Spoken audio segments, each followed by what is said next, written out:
হেই everyone, আসসালামু আলাইকুম। আশা করি আপনারা সবাই ভালো আছেন। আলহামদুলিল্লাহ আমিও ভালো আছি। আজকে আমাদের টপিক হচ্ছে কিভাবে আমরা ইউটিউব ভিডিওটাকে এসইও করব। ইয়েস, আপনি কিন্তু রাইট শুনেছেন। আমরা কিভাবে আমাদের ইউটিউব ভিডিওটাকে পারফেক্টলি এসইও করব সেটাই আজকে আমরা দেখব। এবং এই এসইও করার ফলে আমাদের সুবিধাটা কী বা আমাদের বেনিফিটটা কী, কেন আমরা ইউটিউব ভিডিওটাকে এসইও করব সেটাই আজকে আমরা দেখব। ওকে, তাহলে চলেন আমরা স্টার্ট করি। এখন ধরেন আমি যদি প্রথম গুগল থেকে স্টার্ট করি, ধরেন আমি আমার ইউটিউব চ্যানেলের যে নামটা আছে সেটা লিখে আমি সার্চ করলাম। সার্চ করার পরে দেখেন আমার লিঙ্কডিন অ্যাকাউন্ট যেটা আছে সেটা সবার আগে শো করতেছে, দেন হচ্ছে আমার ইউটিউব চ্যানেলটা শো করতেছে, দেন হচ্ছে আমার ফেসবুক পেজটা শো করতেছে। এরকম করে মোটামুটি এই যে দেখেন এখানে হচ্ছে ব্লগার যেটা আছে সেটা শো করতেছে। মোটামুটি এখানে যা যা আছে আমার এসইও করা সব কিছু এখানে শো করতেছে, ঠিক আছে। অ্যান্ড হচ্ছে দেখেন ইমেজগুলোও কিন্তু শো করতেছে, আমার অনেকগুলো ইমেজ এখানে শো করতেছে, যেগুলো হচ্ছে প্রত্যেকটা হচ্ছে এক একটা এসইও ফ্রেন্ডলি ইমেজ, হ্যাঁ, যার জন্য এখানে শো করছে। ফার্স্ট আমরা এটা বুঝলাম, আমরা যদি পারফেক্টলি এসইও করতে পারি তাহলে আমাদেরকে গুগলও র্যাঙ্ক করাবে, ঠিক আছে। সেকেন্ড স্টেপ হচ্ছে আমরা ইউটিউবে যাব, যেটা হচ্ছে আমাদের মেইন বিষয়। ইউটিউবে যখন যাব, গিয়ে ধরেন আমি এখন আমার কিওয়ার্ড লিখে সার্চ করব, হ্যাঁ, ইউটিউবে যখন কিওয়ার্ড লিখে সার্চ করব, ধরেন হচ্ছে আমার একটা এসইও ফ্রেন্ডলি ইমেজ নিয়ে মনে হয় একটা ভিডিও দেওয়া আছে, আমি সেটা নিয়ে সার্চ করলাম।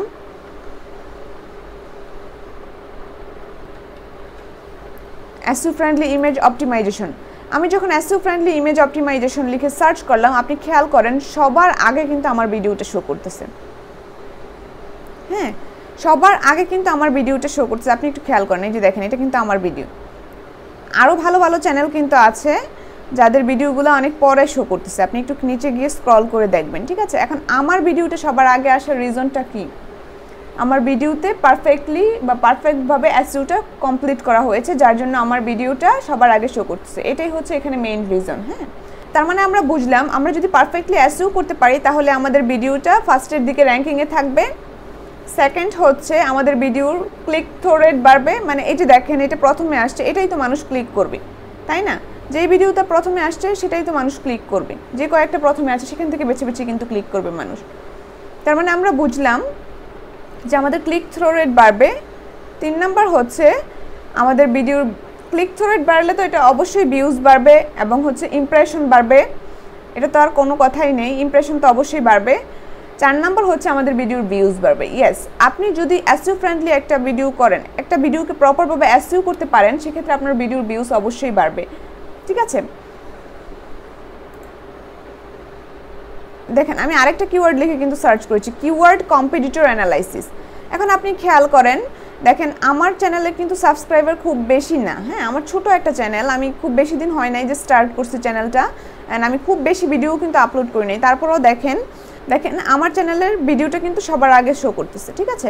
এখন এর রিজনটাই হচ্ছে পারফেক্টলি এসইও করা। আপনার ভিডিওগুলো যদি আপনি পারফেক্টলি এসইও করতে পারেন তাহলে আপনার ভিডিওগুলো র্যাঙ্কিংয়ে আসবে, ঠিক আছে। এই যে দেখেন আমি যখন কিওয়ার্ড লিখে সার্চ করলাম তারপরেও দেখেন আমার ভিডিওটাই কিন্তু আগে আসছে। এটা কিন্তু একটা অ্যাড, এটা কিন্তু কোনো ভিডিও না। তার মানে দেখেন আমার ভিডিওগুলো কিন্তু প্রত্যেকটা ভিডিও পারফেক্টলি এসইও হয়েছে বিদায়ী আপনি যে কোনো কিছু সার্চ করতেছেন বা যেই কিওয়ার্ডগুলো আমার ভিডিওর সাথে রিলেটেড ওই রকম কিওয়ার্ডও যদি আপনি সার্চ করেন তাহলে দেখেন সবার আগে আমার ভিডিওটাই শো করতেছে, ঠিক আছে। ওকে, তাহলে চলেন এইরকম আমরা কিভাবে করব সেটা আজকে আমরা দেখব, ঠিক আছে।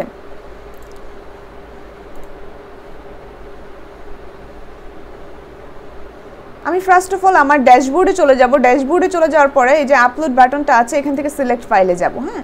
সিলেক্ট ফাইলে এখন তো আমাকে একটা ভিডিও অবশ্যই দিতে হবে। সিলেক্ট ফাইলে যাওয়ার পরে আমি একটা ভিডিও আপলোড করব, ঠিক আছে। আচ্ছা, ধরলাম আমি এই ভিডিওটাই আপলোড করব, ঠিক আছে। এখন এখানে ভিডিও আপলোড করার মধ্যেও একটা টিপস আছে। টিপসটা কি? এই যে ভিডিও রিনেমটা আপনি করবেন, হ্যাঁ, সেই রিনেমটা অবশ্যই আপনার কিওয়ার্ড দিতে হবে রিনেমের মধ্যে, ঠিক আছে। দেখেন এই যে ভিডিওটা, এটা হচ্ছে আমার ভিডিও, দেখেন best top 5 free keyword research টুল, এটা হচ্ছে তার টাইটেল, ঠিক আছে। টাইটেলটাও আপনি এখানে দিতে পারেন বা আপনার যে মেইন কিওয়ার্ডটা বা আপনার ফোকাস কিওয়ার্ডটা আছে সেটা দিয়েও আপনি চাইলে ভিডিওটা রিনেম করতে পারেন, হ্যাঁ। এটা আপনি অবশ্যই ভিডিওটা রিনেম করে নেবেন। এটা হচ্ছে প্রথম টিপস, ঠিক আছে। আমি ওপেন করলাম। আপনি দেখেন আপনি যখন একটা ভিডিও ওপেন করবেন অটোমেটিক্যালি কিন্তু এটার একটা এটা কিন্তু আপনার কিওয়ার্ডটা নিয়ে নিচ্ছে, ঠিক আছে। দেখেন আপনি তার জন্য আপনার ভিডিও রিনেমটা কিন্তু অবশ্যই ঠিকঠাকভাবে করতে হবে। ভিডিও রিনেমের উপরে কিন্তু আপনার র্যাঙ্কিং অনেকটা ডিপেন্ড করে, যার জন্য অবশ্যই আপনাকে ভিডিও রিনেমে আপনার ফোকাস কিওয়ার্ড অথবা আপনার যে টাইটেলটা আছে সেটাকে বসাইতে হবে, ঠিক আছে। অ্যান্ড ধরেন টাইটেলটা আমি দিলাম, অ্যান্ড টাইটেলটা অবশ্যই 60 ক্যারেক্টারের মধ্যে হতে হবে। দেখেন এখানে কিন্তু বলছে 100 ক্যারেক্টার, 60 ক্যারেক্টারের উপরে দিলে আমার কি হয় সেটা আমি দেখি, চলেন। ওকে, আমি আরেকটা দিলাম, ঠিক আছে, টপ 5 ফ্রি ইউনিট। হ্যাঁ, এই যে দেখেন আমি যখন 60 ক্যারেক্টারের উপরে চলে যাব, ঠিক আছে, তখন দেখবেন যে এইরকম এই যে ডট ডট ডট ডট সাইনটা চলে আসবে। এটা মূলত এসইওর জন্য ভালো না, ঠিক আছে। আপনি ধরেন আপনি একটা ভালো চ্যানেল, আপনার পরিচিতি খুব ভালো, সেক্ষেত্রে আপনি একটু বড় দিলেও কোনো সমস্যা নেই, কারণ আপনি অলমোস্ট ভাইরাল। হ্যাঁ, আপনার চ্যানেলটা অলমোস্ট ভাইরাল, আপনাকে ওই টাইমটাতে দেখা যাবে অনেকেই ফলো করে, তাই না? ফলো করার কারণে দেখা যাবে আপনি যে কোনো ভিডিও আপলোড করেন না কেন, আপনার ফলোয়ার বেশি থাকার ফলে ওই ভিডিওটা ভিউ হয় ভালো। আপনি অ্যাজ এ বিগিনার আপনি যখনই এরকম আসলে করবেন, সেক্ষেত্রে দেখা যাবে আপনার ভিডিওর ভিউজটা ওরকম আসবে না, ঠিক আছে। যার জন্য অবশ্যই টাইটেলটা ইম্পর্টেন্ট, আপনাকে খেয়াল রাখতে হবে এরকম ডট ডট যাতে টাইটেলে না চলে আসে। হ্যাঁ, আর কিছু কিছু ক্ষেত্রে হয়ে যায়, যেমন ধরেন আপনার কিওয়ার্ডটা যখন সঠিকভাবে প্লেসমেন্ট করতে যাবেন বা প্লেসমেন্ট সঠিকভাবে হচ্ছে না, সেক্ষেত্রে আপনার অনেক সময় দেখা যায় টাইটেলটা বড় হতে পারে, বাট সবসময় টাইটেলটা বড় না রাখাই বেটার, ঠিক আছে। অবশ্যই ট্রাই করতে হবে 60 ক্যারেক্টারের মধ্যে রাখার জন্য। ওকে, অ্যান্ড আমাদের সেকেন্ড স্টেপ হচ্ছে এখানে কিন্তু ডেসক্রিপশনে আমাদের হ্যাশট্যাগ ইউজ করতে হবে। অনেকেই এটা করে না, আমি যেটা দেখি। অ্যান্ড ফার্স্ট অফ অল কাজ হচ্ছে ডেসক্রিপশনে আপনাকে হ্যাশট্যাগ ইউজ করতে হবে। কেমন হ্যাশট্যাগ? ধরেন আমি হ্যাশট্যাগ দিলাম, হ্যাশট্যাগ দেওয়ার পরে এখন ধরেন আমার ভিডিওটা কি নিয়ে, কিওয়ার্ড রিসার্চ টুল নিয়ে। হ্যাঁ, ফ্রি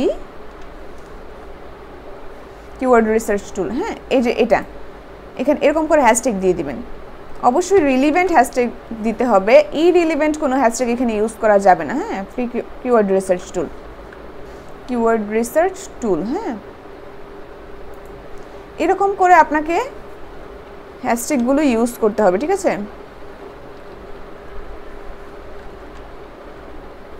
কিওয়ার্ড রিসার্চ, ঠিক আছে, এরকম করে আপনাকে হ্যাশট্যাগুলো ইউজ করতে হবে। অ্যান্ড হ্যাঁ, এখানে আপনাকে অবশ্যই মনে রাখতে হবে এখানে আপনি 3টা থেকে 4টার মতন হ্যাশট্যাগ ইউজ করতে পারবেন, খুব বেশি হ্যাশট্যাগ এখানে ইউজ করার প্রয়োজন নাই, ঠিক আছে। এটা হচ্ছে একটা টেকনিক। অ্যান্ড ধরেন সেকেন্ড হচ্ছে আপনি যেটা করবেন, আপনার যে টাইটেলটা আছে সেটাকে কপি করবেন, কপি করে এখানে পেস্ট করে দিবেন। দেন হচ্ছে আপনার যে হ্যাশট্যাগুলো আছে এটাকে আবার কপি করেন, কপি করে দেন হচ্ছে এখানে আবার পেস্ট করে দেন। পেস্ট করার পরে দেন হচ্ছে আপনার ডেসক্রিপশনটা দেওয়ার ট্রাই করেন। ডেসক্রিপশন অবশ্যই বড় দেওয়ার ট্রাই করবেন। হ্যাঁ, ডেসক্রিপশন দেখেন এখানে 5000 ওয়ার্ড বলছে, আপনাকে তো মিনিমাম 1500 ওয়ার্ড দিতে হবে, তাই না? আপনি যদি কমও দেন সেক্ষেত্রেও আপনাকে 1000 থেকে 1500 ওয়ার্ডের একটা ডেসক্রিপশন মেক করতে হবে, ঠিক আছে। অ্যান্ড থাম্বনেলের কথা কি বলবো, থাম্বনেল তো অবশ্যই আই ক্যাচি হতে হবে, সেটা তার কোনো বলারই নেই। ধরেন আমি আপলোড করব একটা থাম্বনেল। হ্যাঁ, ধরলাম এটা হচ্ছে আমার থাম্বনেল, ঠিক আছে। থাম্বনেইলেও দেখেন কিন্তু আমার রিনেম করা আছে, ঠিক আছে। থাম্বনেইলেও আপনাকে রিনেম করে নিতে হবে। আপনার যে ফোকাস কিওয়ার্ডটা আছে সেটা দিয়েও করতে পারেন, বা আপনার যে টাইটেলটা আছে আপনি সেটাও ইউজ করতে পারেন, কোনো সমস্যা নেই। কিন্তু বেশিরভাগ ট্রাই করবেন আপনার ফোকাল বা মেইন যে কিওয়ার্ডটা আছে বা আপনার মেইন যে টপিকটা নিয়ে আপনি ভিডিওটা মেক করতেছেন সেই টপিকটা এই থাম্বনেইলে রাখার জন্য, ঠিক আছে। এই যে দেখেন আপনি যখন এটা রাখবেন তখন এই যে থাম্বনেইলটা আছে সেটাও কিন্তু আপনার গুগলে শো করবে, ঠিক আছে। যার জন্য আপনি এটা করার ট্রাই করবেন। অল্টার টেক্সট অবশ্যই ইম্পর্টেন্ট, অল্টার টেক্সট আপনাকে অবশ্যই ইমেজে ইউজ করতে হবে, ঠিক আছে। অ্যান্ড দেখেন এটা ধরেন আমার থাম্বনেলটা অবশ্যই 2 MB নিচে হতে হবে। ওপেন ধরলাম, এটাই হচ্ছে আমার থাম্বনেল, ঠিক আছে। অ্যান্ড এখানে তো আপনি ধরেন ডেসক্রিপশন লিখবেনই।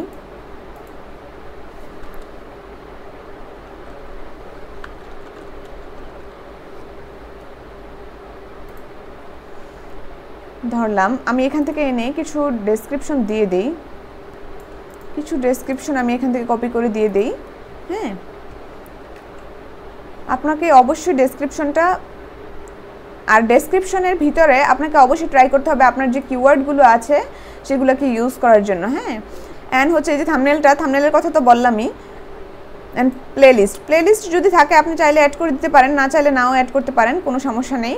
এখানে হচ্ছে আপনার এটা কি কিডসদের জন্য মেক করেছেন কিনা না বড়দের জন্য মেক করেছেন সেটা আপনি দেখায় দিবেন, এইটুকুই, এখানে আর কোনো কাজ নেই। অ্যান্ড এখানে আরেকটা মেইন পয়েন্ট হচ্ছে এই যে ট্যাগটা। হ্যাঁ, ট্যাগটা কি হবে, অনেকেই বিভিন্ন অ্যাপস ইউজ করে। কি কি অ্যাপস ইউজ করে আমার কাছে আছে, আমি দেখাই দিই। এটা আমি খুঁজে খুঁজে বের করেছি।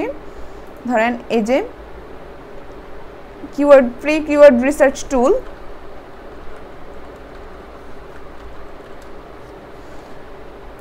এটাতে লিখে যখন আপনি সার্চ করবেন এই অ্যাপসটা আপনাকে অনেকগুলো ট্যাগ দিয়ে দেয়।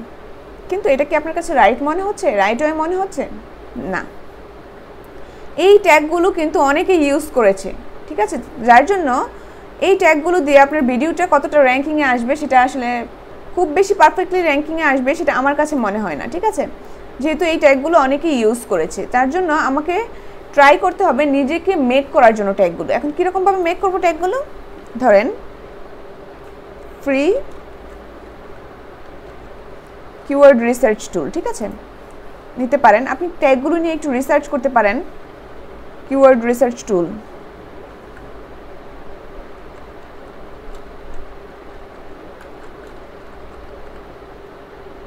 টুল 2025 দিতে পারেন আপনি, ঠিক আছে?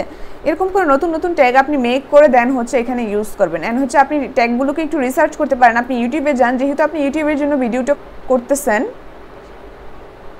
সেক্ষেত্রে আপনি এখানে আসেন ফ্রি, এই যে দেখেন ফ্রি কিওয়ার্ড রিসার্চ টুল লেখার পরে মানুষ কি কি লিখে সার্চ করে আর কি, ফ্রি কিওয়ার্ড রিসার্চ টুল, দেখেন এটা লেখার পরে মানুষ ফ্রি কিওয়ার্ড রিসার্চ টুল লিখে কি কি সার্চ করে, এগুলো আপনি আপনার এখানে দিতে পারেন, ঠিক আছে? ট্যাগগুলো নিয়ে একটু রিসার্চ করেন, রিসার্চ করে দেন হচ্ছে আপনি এখানে বসানো ট্রাই করেন। এরকম করে যে ইউনিক যে ট্যাগগুলো আছে আপনার মাথায় যেরকম আসে বা আপনার ভিডিওটা লিখে কি লিখে মানুষ সার্চ করতে পারে সেই ট্যাগগুলো আপনি এখানে দিয়ে দেন, ঠিক আছে? আপনি কোনো আমি বলবো আপনি কোনো আসলে অ্যাপগুলো ইউজ না করে বা আপনি কোনো টুলস ইউজ না করে আপনি নিজের চেষ্টায় আপনি ট্যাগগুলো মেক করার ট্রাই করেন, সেক্ষেত্রে অনেক অনেক ভালো হবে আপনার ভিডিওর জন্য, ঠিক আছে? অ্যান্ড এগুলো তো আসলে ল্যাঙ্গুয়েজ আপনি চাইলে দিতে পারেন, নাও দিতে পারেন, সমস্যা নেই, অ্যাভয়েড করতে পারেন। ওকে, আর এখান থেকে show how many viewer like your video, এখান থেকে এটা শো করে দিবেন, কোনো সমস্যা নেই। নেক্সট, অ্যান্ড এখানে আরেকটা হচ্ছে ইন স্ক্রিনটা অ্যাড করার জন্য বলতেছে, এটা অ্যাড করবেন। এটা এসইওতে অনেক বড় একটা ভূমিকা রাখে।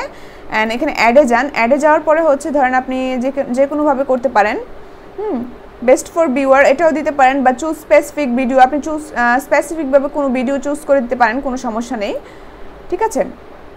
অ্যান্ড আমি বেস্ট ফর ভিউয়ারই দিয়ে দিলাম, যেটা আছে সেটাই। দেন হচ্ছে সেভ, দেন হচ্ছে নেক্সট, দেন নো ইস্যুস ফাউন্ড, এখানে কোনো ইস্যু ওরা পায়নি, দেন পাবলিক করে এটা দিয়ে দিবেন, ঠিক আছে? যেহেতু আমি ভিডিওটা পাবলিশ করব না, সেক্ষেত্রে আসলে আমি এটা পাবলিক করলাম না, জাস্ট দেখানোর জন্য এই প্রসেসগুলো করা, ঠিক আছে? এখন আমি একটু আপনাদেরকে বোঝানোর ট্রাই করি। এই যে আপনি ভিডিওটাকে প্রপারভাবে এসইও করলেন, ভিডিওটা এসইও করার ফলে কি আজকে আপনার ভিডিও র্যাঙ্কিং করবে? আপনার কি মনে হয়? আমি যে আসলে কাজ করতেছি, আমার ভিডিও একদিনেই কি আমার ভিডিও র্যাঙ্কিংয়ে চলে আসছে? অনেকেই বলবেন আপু আপনার মতন তো ফলো করে আমি কাজগুলো করেছি, বাট আমার ভিডিও র্যাঙ্কিং করতেছে না বা র্যাঙ্কিংয়ে আসতেছে না, ঠিক আছে? তাদের জন্য আমার একটা সাজেশন থাকবে, ভিডিওগুলো কখনোই প্রথম অবস্থায় র্যাঙ্কিং না করলেও আপনি যদি প্রপারলি এসইও করে রাখেন, এক সময় না এক সময় গিয়ে দেখা যাবে আপনার ভিডিওগুলো র্যাঙ্কিং করবে, ঠিক আছে? যার জন্য আপনি সবসময় ট্রাই করবেন পারফেক্টলি এসইও করার জন্য। এই যে দেখেন আমি এই যে ভিডিওটা আমার আছে, ঠিক আছে? এই যে দেখেন এই যে ভিডিওটা আছে, এটার মধ্যে কিন্তু 14K ভিউজ আছে, ঠিক আছে? এটা কিন্তু আমার প্রথমেই র্যাঙ্কিং করে না, এটা কিন্তু অনেক দিন পরে র্যাঙ্কিং করছে। একটা ভিডিও কিন্তু প্রথমেই র্যাঙ্কিংয়ে আসবে না, এটা আস্তে আস্তে র্যাঙ্কিংয়ে আসবে। আপনি একটা ভিডিও এসইও করা মানেই যে সাথে সাথে আপনাকে র্যাঙ্কিংয়ে নিয়ে আসবে সেটা কিন্তু না। যার জন্য আপনাকে ধৈর্য সহকারে প্রত্যেকটা ভিডিও সুন্দর করে আপলোড করতে হবে এবং পারফেক্টলি এসইও করতে হবে। আপনি যদি একটা ভিডিওতে পারফেক্টলি এসইও করতে পারেন, আমি এতটুকু আপনাকে গ্যারান্টি দিচ্ছি যে আজকে আপনার ভিডিওটা র্যাঙ্কিংয়ে না আসলেও বা আজকে আপনার ভিডিওতে প্রপার ভিউজ না আসলেও একটা সময় বা একটা নির্দিষ্ট একটা সময় পরে দেখা যাবে ওই ভিডিওটা আপনার ভিউজ ভালো আসবে, যদি আপনার ভিডিওটা পারফেক্ট হয়, যদি আপনার ভিডিওটা কোয়ালিটিফুল হয়। আপনাকে অবশ্যই কোয়ালিটিফুল ভিডিও দিতে হবে। আপনি আজে বাজে ভিডিও দিয়ে বলবেন আমার ভিডিওতে ভিউজ আসতেছে না, আমার ভিডিও মানুষ লাইক করতেছে না, অবশ্যই আপনাকে কোয়ালিটিফুল ভিডিও মেক করতে হবে। আপনি যদি কোয়ালিটিফুল ভিডিও মেক করতে পারেন এবং প্রপারভাবে এসইও করতে পারেন ভিডিওটাকে, তাহলে অবশ্যই আপনার ভিডিও র্যাঙ্কিংয়ে আসবে। ওকে, আজকে এই পর্যন্তই, দেখা হবে নেক্সট অন্য কোনো একটা টিউটোরিয়ালে। আসসালামু আলাইকুম।